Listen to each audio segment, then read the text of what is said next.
زمونږ شیخ صاحب به ویل شیخ عبدالسلام رحمه الله الله دې قبر دې له ټولو مشایخو د نور نه ډک کړي چا چې د توحید خدمتونه کړي دي د هغې استادان شیخ القرآن غلام الله خان رحمت الله علیه د پنډۍ د پنجاب په سطح هغې د قرآن دعوت خور کړو د توحید جیلونه او مشکلات او تکالیف او شیخ القرآن مولانا محمد طاهر رحمه الله د پنجپیر تکالیف او مشکلات دی خلکو تیر کړو بیا د هغې شاګردان او بیا شیخ عبدالسلام رحمه الله چې د هغه کوم شاګردان دي هغوی په رستم کې به شیخ صاحب درس کو په ګیټ کې به پولیس والا راغه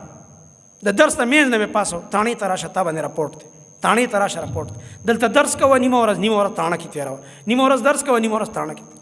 دې مشایخو د تکالیف برداشت کړي دې مسلې دپاره که دا مهمه مسله نه وي څه ضرورت دی چې یو سړی روزانه تاڼو ته روان دی او لانجې دي او دغه دي دا مین مسله ده د قرآن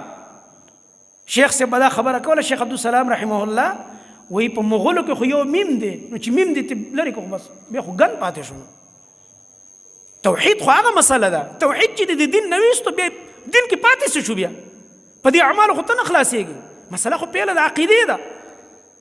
عقیده او توحید مهم دی شیخ البانی رحمت الله علیه دی وجنه یو ځای کې لیکي د قاریانو د قرآن چې کوم د حلقو استادان دي دوی ته نصیحت کوي شیخ البانی رحمت الله علیه ورته وایي ای د قرآن قاریانو وایي ټولو نه مهمه خبره چې ته دې شاګرد ته د قرآن حفظ ښې دې نه مخکې ورته توحید وښایه د عقیده وښایه دا نه چې ستا شاګرد د سر نه اخره پورې قرآن په یادو یاد کړي ښایسته حافظ دی ښکلی قرآن وایي خو د الله توحید نه پېژني دې قرآن ته له هېڅ فایده ورنه کړه